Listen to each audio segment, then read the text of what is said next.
আসসালামু আলাইকুম দর্শক, আমন্ত্রণ জানাচ্ছি বাংলাদেশ স্পেশালাইজড হসপিটাল আজকের সংবাদপত্র অনুষ্ঠান থেকে। আমি তারিকুল ইসলাম মাসুম। সবাই ভালো এবং সুস্থ আছেন সেই প্রত্যাশা রেখে শুরু করছি আজকের অনুষ্ঠান। আজ আমাদের সাথে উপস্থিত আছেন ডাক্তার কাজী শামীম আহমেদ, মেডিসিন বিভাগের সহকারী অধ্যাপক, Dhaka national medical college and hospital limited. Hospital কেমন আছেন? আছি আলহামদুলিল্লাহ, ধন্যবাদ তারেক ভাই। আমরা আলোচনায় যাই পত্রিকাগুলোর শিরোনাম দেখে। দৈনিক ইত্তেফাক, প্রণোদনার গড়িমসিতে ব্যাংকে বাড়তি করারোপের দাবি, রাজস্ব প্রশাসনেরও দরকার শুদ্ধি অভিযান। কর্মকর্তাদের অযাচিত হস্তক্ষেপ ব্যবসা বান্ধব নয়। 20,000 কোটি টাকার মধ্যে এসএমইতে গেছে মাত্র 50 কোটি টাকা। বিশেষায়িত চিকিৎসা ব্যবস্থা সংকুচিত হয়ে আসছে। বাংলাদেশ প্রতিদিন, জীবন জীবিকা রক্ষায় তৎপর প্রধানমন্ত্রী। বন্ধ হচ্ছে সরকারি 22 পাটকল। গোল্ডেন হ্যান্ডশেকে বাড়ি যাচ্ছেন 24,886 কর্মী। 7 মাসের গর্ভবতী হাসপাতাল দুয়ারে ঘুরে ঘুরেই মারাই গেলেন। ঘুরে ঘুরেও মিলছে না আইসিইউ। 2 মাসে চিকিৎসক স্বাস্থ্যকর্মী থাকা খাওয়া খরচ 20 কোটি টাকা। মানবজমিন, বিক্রি নেই পথে বসার উপক্রম হাজার হাজার ব্যবসায়ীর। করোনায় আরও 43 জনের মৃত্যু। 25,000 পাটকল শ্রমিককে অবসরে পাঠানোর সিদ্ধান্ত। সেনজেন ভিসার সুবিধা পাবেন না বাংলাদেশিরা। কালের কণ্ঠ, দুশ্চিন্তার আবর্তে কোরবানি। জাতীয় ক্রীড়া পরিষদ 11 প্রকল্পের পিডি একই কর্মকর্তা। প্রশংসা সারা বিশ্বে। অপরাধী দলীয় হলেও ছাড় নয় কাদের। আমাদের সময় প্রকাশ পাচ্ছে করোনার নতুন নতুন উপসর্গ। হ্রাস বৃদ্ধি হচ্ছে না ভাইরাসের শক্তি। বিশ্বে করোনা আক্রান্ত কোটি ছাড়ালো। 24 ঘন্টায় মৃত্যু 43 জনের, শনাক্ত 3809। লুপ্ত যৌবন ফিরে পেয়েছে ঢাকার চারপাশের 5 নদী। যায় দিন, বিশ্বে মৃত্যু 5 লাখ ছাড়ালো। করোনার দ্বিতীয় দফা সংক্রমণে কতটা প্রস্তুত বাংলাদেশ? অ্যান্টিবডি টেস্টের নীতিমালা চূড়ান্ত। পুলিশে করোনা আক্রান্ত 10,000 ছাড়ালো। সময়ের আলো, গোল্ডেন হ্যান্ডশেকে 24,886 শ্রমিকের অবসর। বন্ধ হলো সরকারি সব পাটকল। কোরবানির পশুর হাট টার্গেট করে তৎপর জাল টাকার চক্র। সুস্থ হলেন 55 লাখ। বিশ্বে করোনায় মৃত্যু 5 লাখ ছাড়ালো। করোনায় প্রাণ গেল আরও 43 জনের। দেশ রূপান্তর, স্বাস্থ্য প্রশাসনে অস্থিরতা। আমলাকে ডিজি করা হচ্ছে এমন তথ্যে তোলপাড়। ব্যবসায়ীদের আরও ছাড় দিচ্ছে সরকার। সংসদে বাজেট পাস হচ্ছে আজ। 145 মেডিকেল টেকনোলজিস্ট নিয়োগে অস্বচ্ছতা। উপজেলা পৌর কমিটি বিলুপ্তির চিন্তা আওয়ামী লীগে। ভোরের কাগজ, কঠোর আন্দোলনে শ্রমিকরা। 25,000 পাটকল কর্মীকে অবসরে পাঠানোর সিদ্ধান্ত সরকারের। সংক্রমণের 17তম সপ্তাহ, মৃত্যু ছাড়ালো 1700, শনাক্ত 1,37,787। অবশেষে অ্যান্টিবডি টেস্ট নীতিমালা চূড়ান্ত, অনুমতির অপেক্ষা। মিয়ানমারের রাখাইন ছেড়ে পালাচ্ছে হাজারো মানুষ। ইনকিলাব, দুরবস্থায় নিম্ন মধ্যবিত্তরা। করোনা ভাইরাসের প্রভাব। কাল বাজেট পাস, অর্থবিল আজ। দুর্নীতির বিরুদ্ধে শেখ হাসিনার জিরো টলারেন্স। আক্রান্তের সংখ্যা বাড়ায় বাড়তি সতর্কতা। সংগ্রাম, চিকিৎসা সেবায় চরম অব্যবস্থাপনা। নতুন শনাক্ত প্রায় 4,000। করোনায় দেশে মারা গেল আরও 43 জন। করতোয়া, র্যাপিড টেস্টিং কিটের অনুমোদন দিচ্ছে সরকার। অ্যান্টিবডি টেস্টের নীতিমালা চূড়ান্ত। গোল্ডেন হ্যান্ডশেকে 24,886 পাটকল শ্রমিকের অবসর। বাংলাদেশের পাওনা টাকা আটকে রেখেছেন কিং জং। The Business Standard, cap on company promotional expenses to go. Janata Jute Mills changes hand in Taka 700 crore deal. 25,000 jute worker go to get the check. The news today, high tax on telecom may be withdrawn. Finance bill being passed today. Coronavirus cases, deaths both rise again. Bangladesh records 3,809 infected, 43 death in 24 hours. আমাদের হাতে থাকা পত্রিকাগুলোর শিরোনাম ছিল এরকম। Corona ভাইরাসে বিশ্বে 1 কোটির বেশি মানুষ আক্রান্ত শনাক্ত হয়েছেন। 5 লাখের বেশি মানুষ মারা গেছেন। 55 লাখের মতো মানুষ সুস্থ হয়ে বাড়ি ফিরেছেন। বাংলাদেশও করোনা ভাইরাস মোকাবেলায় লড়াই করছে। কতটা লড়াই করেছি, কতটা লড়াই করছি আপনি একজন চিকিৎসক হিসাবে আমার চেয়ে ভালো বলতে পারবেন। করোনা ভাইরাসের পরিস্থিতি আপনি কিভাবে দেখছেন একজন চিকিৎসক হিসেবে? এরপর অন্যান্য আলোচনায় যাব। ধন্যবাদ তারেক ভাই। সময় যত যাচ্ছে ভালো খবর দেওয়ার মতো আমাদের সারা পৃথিবীতে আসলে কিছুই আসছে না। করোনা আমরা অনেকদিন যাবৎ বাংলাদেশে যা দেখছি একই রকমই, সেটা 3000 থেকে 4000-এর মধ্যে কেস ডিটেকশন হচ্ছে এভরিডে, প্রতিদিন, এবং মৃত্যু হার অনেকটা একই রকম। জি, হয়তো আমরা সেটা পিকে অবস্থান করছি, কিন্তু সেই পিকের অবস্থানটা কতদিন যাবত আমরা করব সেটা আমরা এখন পর্যন্ত প্রেডিক্ট করতে পারছি না। যে প্রেডিক্ট না করার পিছিয়ে অনেকগুলো কারণ আছে, সেটা আমি এর আগেও অনেকবার বলেছি, একই কথা আমরা অনেকেই চিকিৎসকরা তাই বলে আসছি। আমাদের এখন যে পরিমাণ কেস ডিটেক্ট হচ্ছে, আমাদের পরীক্ষা আজকে সেটা 18,000 সর্বোচ্চ পরীক্ষা হয়েছে, এবং মৃত্যুহারও আজকে 40-এর উপরে। 18,000 কেস ডিটেক্ট করার জন্য, অর্থাৎ আমাদের প্রায় 21 to 22% আমাদের যে পরীক্ষা হয়েছে তার মধ্যে কেস ডিটেকশন হচ্ছে। আমরা যদি টেস্ট 30,000 করি তাহলে সেটা কেসের পরিমাণ আরও বাড়বে। এতে আমরা আসলে প্রেডিক্ট করতে পারছি না এই 18,000 কেসের মধ্যে আজকে সেটা সর্বোচ্চ পরীক্ষা হয়েছে, আমরা ধারণা করতে পারতেছি না আমরা আসলে পিকে কতদিন থাকবো। গভর্নমেন্ট যেটা করেছে, আমাদের বহুদিন থেকে আমাদের টিবি চিকিৎসায়, যক্ষা রোগের নির্ণয়ে জিন এক্সপার্ট একটা টেস্ট বাংলাদেশে প্রচলিত। এই টেস্টটা, জিন এক্সপার্ট যে মেশিনটা, সেটা এক ধরনের পিসিআর মেশিনের মতো। এই মেশিনগুলো বাংলাদেশের অনেকগুলো উপজেলা এবং জেলায় এবং এই মেশিনগুলো আছে, কিন্তু আমরা এই মেশিনগুলোকে যখন কাজে লাগানোর প্রয়োজন ছিল আরো 1 থেকে 1.5 মাস আগে বা 2 মাস আগে, কিন্তু আমরা এখন করতে যাচ্ছি। আমরা সবকিছুই করছি, কিন্তু অনেক কিছু অনেকটু দেরি করে আমরা তারপরে শুরু তো হচ্ছে, সেটা একটা শুরু হচ্ছে, কিন্তু সেটা মাসুল কিন্তু আমাদেরকে জনগণকে দিতে হচ্ছে, যত দেরি হবে দিচ্ছে হচ্ছে, যত দেরি হবে তার মাসুল তো দিতে হবে। হ্যাঁ, দিতেই হবে। এবং স্বাস্থ্য ব্যবস্থাকে দিতে হচ্ছে। স্বাস্থ্য ব্যবস্থা, যেটা আপনি একটা কথা বলেছেন যে এখন যে আইসিইউ সংকট, আমি যেটা মনে করি আইসিইউ থেকে যেটা গুরুত্বপূর্ণ ছিল, আমাদের অক্সিজেন ডেলিভারি কিছু ডিভাইস আছে, যেমন হাই ফ্লো নেজাল ক্যানুলা। সারা বাংলাদেশে হাই ফ্লো নেজাল ক্যানুলার পরিমাণ আমি যতটুকু জানি সেটা 100-রও কম। কিন্তু আমি যদি 4000 কেস যদি আমি প্রতিদিন নতুন করে ধরি, তার যদি 20% পেশেন্টও যদি আমার খারাপও হয়, তার থেকে ধরলাম 5%ও আমার লাগে, তাহলে আমার যে পরিমাণ অক্সিজেন, যেই হাই ফ্লো নেজাল ক্যানুলা দরকার, সেই পরিমাণ আমার কিন্তু নেই। আমরা শুধু ভাবছি আমরা করব, আমরা করছি, কিন্তু সেটা অনেকটু দেরিতে করতেছি। আমাদের পক্ষে রাতারাতি কিন্তু আইসিইউ সেটআপ তৈরি করা সম্ভব না, কিন্তু আমরা চাইলেই কিন্তু খুব কম সময়ের মধ্যে অক্সিজেন সাপ্লাই দেওয়ার জন্য যে হাই ফ্লো নেজাল ক্যানুলা, রিব্রেদার যে মাস্ক আছে, বিভিন্ন মাস্ক আছে যেটা মেডিকেলের, সেগুলো যদি আমি পর্যাপ্ত পরিমাণে অ্যারেঞ্জ করতে পারি, আমি অক্সিজেন যদি আরও অ্যাভেলেবেল করতে পারতাম, তাহলে হয়তো চিকিৎসাটা আরও আমরা সহজে সেটা চিকিৎসা আমরা মোকাবেলা করতে পারতাম। আরেকটা কথা যেটা উল্লেখ্য, যেটা বলেছেন যে বিশেষায়িত চিকিৎসাটা সংকুচিত হয়ে আসতেছে। সংকুচিত হয়ে আসবে না কেন? আপনি লক্ষ্য করবেন প্রায় 65 থেকে 70 জন চিকিৎসক অলরেডি মারা গিয়েছে, এবং তার মধ্যে অনেকেই কিন্তু বিশেষজ্ঞ চিকিৎসক এবং স্পেশালাইজড, এবং তারা প্রফেসর লেভেলে অনেকেই আছে। এখন বিশেষায়িত যে চিকিৎসাগুলো খুব এটা টেকনিক্যাল কাজ, যে কাজগুলো কিন্তু আমরা আমাদের সিনিয়র স্যাররা কিন্তু সেটা কন্ডাক্ট করে, জুনিয়র এবং মিড লেভেল তার সাথে থাকে। এখন দেখেন সিনিয়ররা কিন্তু সেই প্রত্যেকটা সিনিয়রের লাইফ কিন্তু কারোই সিকিউর না, তারপর কাজ হচ্ছে, জুনিয়রেরও না, হ্যাঁ কারোই সিনিয়র না, কিন্তু সিনিয়র যেটা হচ্ছে যে তাদের ক্ষেত্রে কেউই আমরা আসলে এখান থেকে আমরা নিরাপদ না, কিন্তু সিনিয়রদের ক্ষেত্রে সেটার ঝুঁকিটা একটু বেশি। এতে কি হচ্ছে, বয়সের কারণে তাদের অনেকের প্রেশার আছে, হাইপারটেনশন, ডায়াবেটিস, সবকিছু নিয়েই একটু ঝুঁকিপূর্ণ অবস্থায় চলে যাচ্ছে।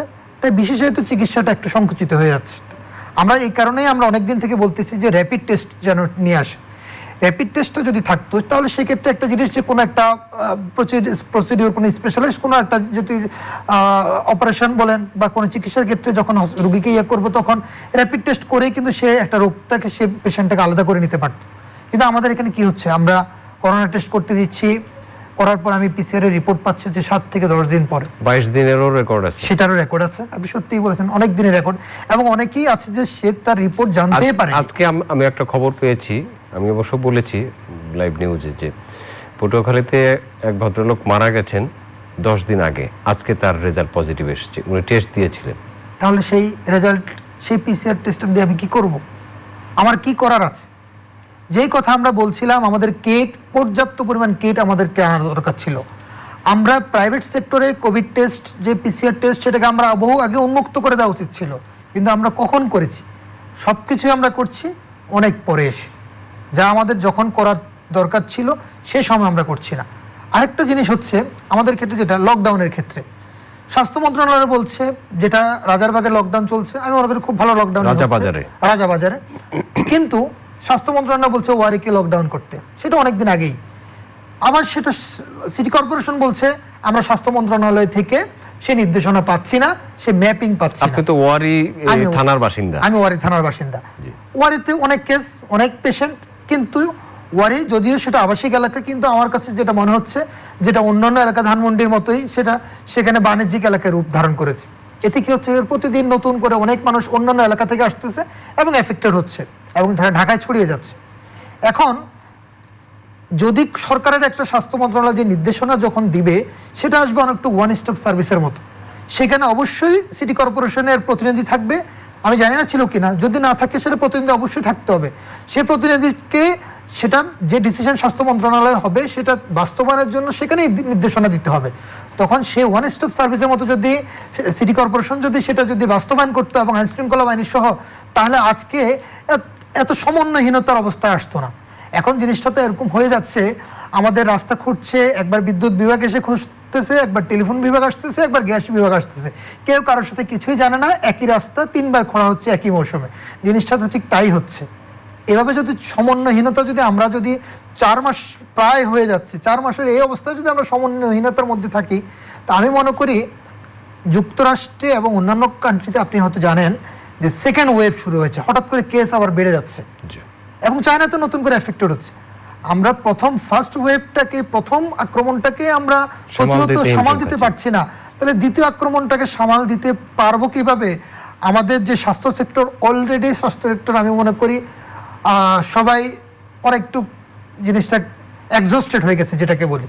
চিকিৎসকরা চিকিৎসা দিতে গিয়ে এবং যে অপ্রতুল যে ব্যবস্থা, তার মধ্যে দিয়ে চিকিৎসা কিন্তু দিয়ে যাচ্ছে, প্রাণান্তকর চেষ্টা করে যাচ্ছে আমাদের জুনিয়র ডক্টর এবং মিড লেভেল ডক্টর, প্রাণান্তকর চেষ্টা করে যাচ্ছে আমাদের সাধ্যের মধ্যে দিয়ে। কিন্তু সেটা আর কত? 18 কোটি মানুষের যে ভার, সেটা আমাদের 30,000 সরকারি চিকিৎসক, তাদের কাঁধে আর কত? এখানে সরকার যদি বেসরকারি চিকিৎসকদেরকে, ইংল্যান্ডে যে মডেল আছে ন্যাশনাল হেলথ সার্ভিস, সেই ন্যাশনাল হেলথ সার্ভিসের মতো করে যদি আমাদের গভর্নমেন্ট যদি টোটাল পুরো চিকিৎসক সমাজটাকে নিয়ে যদি, এবং প্রাইভেট সেক্টরটাকে যদি গভর্নমেন্টের সাথে নিয়ে যদি এটাকে মোকাবেলা করতে পারতো, তাহলে আমি মনে করি যে এটা কাজটুকু অনেকটুকু সহজ হয়ে যেত। এখন আমরা যদি পলিসি হয়তো জানি না, এমনও হতে পারে আমি আজকে কথাটা বলে গেলাম, এই জিনিসটা হয়তো পরবর্তীতে হবে, কিন্তু সেটা অনেক পরেই হবে। যেটা সব কিছুই হচ্ছে, সব কিছুই আমাদের হবে, কিন্তু যেটা সময়ের কাজ, হতো সময় হচ্ছে না। সমন্বয়টা হয়তো পরে হবে, সমন্বয়টাই পরে হবে, সে কিন্তু মাসল কিন্তু আমাদের জনগণকেও দিতে হবে, সরকারকেও দিতে হবে, স্বাস্থ্য অধিদপ্তরকেও দিতে হবে, স্বাস্থ্য মন্ত্রণালয়কেও দিতে হচ্ছে, সবাইকেই দিতে হচ্ছে। ছোট্ট একটা খবর আছে, 2 মাসে চিকিৎসক স্বাস্থ্যকর্মীর থাকা খাওয়া খরচ 20 কোটি টাকা, ঢাকা মেডিকেল কলেজের। আমার মনে হচ্ছে খবরটা পড়ে সেটা সাধারণ মানুষের কাছে মেসেজটা যাবে একটু ভিন্নভাবে, যে হয়তো চিকিৎসকরা 20 কোটি টাকাই খেয়েছে। আমি জানি না সেটা সরকারের বিভিন্ন সংস্থা আছে, আমাদের অর্থনীতি যেটা হচ্ছে যে অর্থ মন্ত্রণালয় আছে, স্বাস্থ্য মন্ত্রণালয় আছে, তারা বলতে পারবে এখানে 20 কোটি টাকা কিভাবে খরচ হয়েছে। কিন্তু আমার বোধগম্য হচ্ছে না যে 20 কোটি টাকা শুধুমাত্র এই পারপাসে খরচ হবে, সেটা আমার কাছে বোধগম্য হচ্ছে না। তাদেরকে তো হোটেলে রাখতে হচ্ছে, হোটেল থেকে নেওয়া আসা করতে হচ্ছে, খাবার দিতে হচ্ছে, সেখানে আমি জানি না। তবে আমি যতটুকু জানি, খাদ্যের মান যেরকম বা যা খাওয়ার তারা পাচ্ছে, এরকম মান বজায় রেখে এইরকম 20 কোটি টাকা খরচ হবে, সেটা আমার বোধগম্য হচ্ছে না। আমি সেখানে সবকিছু বলাও আসলে সেটা সরকার সেটা ভালো বুঝতে পারবে, স্বাস্থ্য মন্ত্রণালয় বলতে পারবে। স্বাস্থ্য মন্ত্রণালয় এমনিতেই যেটা হচ্ছে যে সমন্বয়হীনতা, যে অনেকগুলো নিউজে আসতেছে, স্বাস্থ্য মন্ত্রণালয় সেটা ভালো উত্তর দিতে পারবে। সেটা আমার মনে হচ্ছে সেটা তদন্ত সাপেক্ষে আমরা ভালো নিউজটা পেতে। র‍্যাপিড টেস্টিং কিটের কথা আমরা তখন বলছিলাম, অনুমোদন দিতে যাচ্ছে সরকার, দিয়েছে। অ্যান্টিবডি টেস্টের নীতিমালা চূড়ান্ত হয়ে গেছে। তাহলে আমাদের টেস্টগুলো কিভাবে হবে বা কিভাবে হতে পারে আপনি ধারণা করেন? র‍্যাপিড টেস্টের ক্ষেত্রে সেটা, এই র‍্যাপিড টেস্টের কথা আমাদের বিভিন্ন টেকনিক্যাল কমিটি কিন্তু 1.5 থেকে 2 মাস আগেই বলছে যে আমাদের যদি আমরা যদি আরটিপিসিআর যে পিসিআর টেস্ট কোভিড টেস্ট আছে এটা যদি আমরা যদি পর্যাপ্ত করতে পারতাম 30 to 40,000 করতে পারতাম, তাহলে আমি যেটা বলতে পারতাম যে র্যাপিড টেস্টের কোনো প্রয়োজন নেই। কিন্তু আমার টেস্ট করার যেই ক্যাপাবিলিটি আছে সেটা কিন্তু আমি যাই হোক না কেন সেটা আমি 18-20 হাজারের উপর ক্রস কখনোই করতে পারছি না। এখন র্যাপিড টেস্টটা যদি আসে, র্যাপিড টেস্টটা আমাকে যেটা করতে হবে, সরকার এটাকেও এখানেও সরকারের দিক নির্দেশনা দিবে। এবং র্যাপিড টেস্ট আপনারা হয়তো একটা জানবেন যে র্যাপিড টেস্টে কিন্তু ভালো রেজাল্ট পেতে হলে এবং পজিটিভ পেতে হলে 7 দিন পরে। এখন সবার ক্ষেত্রে আমি যদি র্যাপিড টেস্টের উপর ডিপেন্ড করলে আমাকে হবে না, আমাকে পিসিআর এর উপরে জোর দিতে হবে। কিন্তু র্যাপিড প্রাথমিক ধাক্কাটা র্যাপিড টেস্ট করে সেটা হচ্ছে আমি হয়তো কিছু কেস নতুন করে সেটা ডিটেক্ট করতে পারবো, এবং যেসব ডিস্ট্রিক্টে স্যাম্পল কালেকশন করার পরে টেস্ট রিপোর্ট আসতে আমার 7 থেকে 10 দিন বা তারও বেশি সময় লাগছে, সেসব ডিস্ট্রিক্টে আমার মনে হচ্ছে আমরা র্যাপিড টেস্টের আওতায় আনা উচিত। র্যাপিড টেস্টের আওতায় এনে সেখানে রোগ আমরা ডিটেকশন করা উচিত। আরেকটা হচ্ছে যে আমাদের যেটা হচ্ছে যে র্যাপিড টেস্ট প্রয়োজন হচ্ছে এই কারণেই, কাদের হয়েছে এবং কাদের করোনা হয়নি আমরা কিন্তু অ্যাকচুয়াল সিনারিও বুঝতে পারছি না। র্যাপিড টেস্ট করলে আমরা বুঝতে পারবো যে আসলে আমাদের কমিউনিটি ট্রান্সমিশন হয়ে কি পরিমাণ আমাদের টোটাল পপুলেশনে এফেক্টেড হয়েছে, আমরা সেটা একটা প্রেডিক্ট করতে পারবো। সেটা প্রেডিক্ট করে আমাদের সরকার পরবর্তী বিভিন্ন পদক্ষেপ এবং বিভিন্ন ব্যবস্থাপনা এবং বিভিন্ন প্রস্তাবনা সরকার সেটা গ্রহণ করতে পারবে। তাই র্যাপিড টেস্ট আমি স্বাগতম জানাই, এবং র্যাপিড টেস্ট হলে সেটা আমার মনে হয় সেটা সাশ্রয়ীভাবেই করা উচিত। সেটা আবার 3,500-4 হাজার টাকা যেরকম টেস্ট পিসিআর হচ্ছে, প্রাইভেটে 4,500-5 হাজার টাকাও চলে যাচ্ছে, সেরকম করলে সেটা প্রাইভেট সেক্টরে এসে মানুষের খুব একটু উপকারে আসবে না। এটাকে সরকার খুব কম খরচের মধ্য দিয়েই সরকার একটা নির্দিষ্ট এটাকে দাম এবং গ্রহণযোগ্য সাশ্রয় মূল্যে সেটাকে নির্ধারণ করে দিলে র্যাপিড টেস্টটা আমার মনে হচ্ছে একটা যুগান্তকারী একটা সিদ্ধান্ত আমার কাছে মনে হচ্ছে সরকার নিয়েছে। আর একটা খবর আছে, গোল্ডেন হ্যান্ডশেকে 24,886 জন পাটকল শ্রমিককে অবসর দেওয়া হচ্ছে। আমরা যদিও ওই সেক্টরের কেউ মানুষ না, কিন্তু আমরা জানি jute is the golden fibre of Bangladesh. আমি খুব অবাক হয়ে গেলাম। 1 বছর আগে মনে হয় আমরা শুনছিলাম যে আমাদের সোনালী আঁশ আবার নতুন করে দাঁড়িয়েছে এবং সারা বিশ্বে ব্র্যান্ডিং হচ্ছে। আমাদের ঢাকা শহরে বিভিন্ন জায়গায় বিল বোর্ডে দেখতে পাচ্ছিলাম যে বস্ত্র মেলা হয়েছে, সেটা অনেক। কিন্তু এখন সরকার এই করোনা পরিস্থিতিতে এসে এখন দেখতে পাচ্ছি যে গোল্ডেন হ্যান্ডশেক করে 25,000 শ্রমিককে হঠাৎ করে এবার বিদায় দেওয়া, এটা আমার কাছে মনে হচ্ছে এটা একটা নেগেটিভ নিউজ যাবে। এটা হয়তো করতে পারতাম, আমরা একটু সময় নিতে পারতাম। আমরা করোনাকালীন সেই যে অস্থিরতা থেকে আমরা একটু উঠে হয়তো 3-4 মাস পরে সিদ্ধান্তটা নিলে আমাদের সাধারণ মানুষের মধ্যে মেসেজটা ভিন্ন যেত।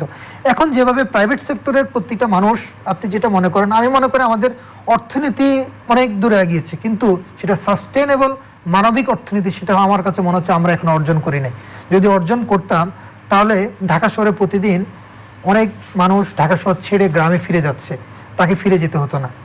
প্রাইভেট সেক্টরে চাকরির নিশ্চয়তা নেই। আমার কাছে যেটা মনে হচ্ছে গণমাধ্যমে তাদের কি চাকরির নিশ্চয়তা আছে? প্রাইভেট সেক্টরের ডক্টরদের কি চাকরির নিশ্চয়তা আছে? আমার তো মনে হচ্ছে কারোই চাকরির নিশ্চয়তা নেই। আজকে যদি মনে হচ্ছে আমার একটা হাসপাতাল আমার লসে আছে, সে চাইলে ডক্টরকে ছাঁটাই করতেছে, সে চাচ্ছে তার কর্মচারী ছাঁটাই করতেছে, গণমাধ্যম সংকুচিত করে ফেলছে, কারণ আমাদের সেই মানবিক অর্থনীতি তৈরি হয় নাই। মানবিক অর্থনীতি এবং সাস্টেনেবল অর্থনীতি যতক্ষণ পর্যন্ত তৈরি না হবে ততক্ষণ পর্যন্ত আমরা নিজেদেরকে তৃতীয় বিশ্ব থেকে আরেকটা জিনিস আমরা দেখেছি যে সরকারি ব্যবস্থাপনা যদি সব সেক্টরে না থাকে, প্রাইভেট সেক্টরে আছে অনেক কিছু বেশি আছে, সরকারি সেক্টরে যদি না থাকে তাহলে অনেক সমস্যা হয়। যেমন সরকারি হাসপাতালগুলো যদি এই মুহূর্তে না থাকতো, মনে করেন বাংলাদেশের সরকারি হাসপাতাল নাই, তাহলে বেসরকারি হাসপাতালগুলো এটা নিয়ে অনেক বাণিজ্য করতে পারতো। আবার মনে করেন রেলওয়ে, আবার বিআরটিসি, তারা একটা মানুষকে একটা রিলিফ দিচ্ছে যেন বেসরকারি জায়গাগুলো একটা প্রতিযোগিতার মধ্যে থাকে। একইভাবে যদি আমরা পাটকল তো আমাদের ঐতিহ্যবাহী পাট, তো সেটাও যদি সরকারি খাতের, সবসময় তো সরকারি বাণিজ্যিক উদ্যোগ তো শুধুই লাভের জন্য হয় না। যেমন এই যে আমরা টিসিবিতে আমরা খাদ্য বিক্রি করছি, সেটা কেন? সেটা কি লাভের জন্য না মানুষদেরকে খাওয়ানোর জন্য? এটা আমাদের চেয়ে নীতি নির্ধারকরাই ভালো বুঝতে পারবেন। আর আমরা একদম শেষ পর্যায়ে চলে আসছি কোরবানির পশুর হাট এবং ঈদে বাড়ি যাওয়া নিয়ে যদি আপনার কোনো বক্তব্য। করোনা বা প্যান্ডেমিক কিন্তু সবসময় থাকে না, 100 বছরে একবার আসে। ঈদ কিন্তু প্রতি বছরই আসবে। একবার কোরবানি না করলে বা কোরবানিতে যদি আমি সংকুচিত করতে পারি, সেটা যে পরবর্তীতে আমি আর কোরবানি করতে পারবো না তা তো না।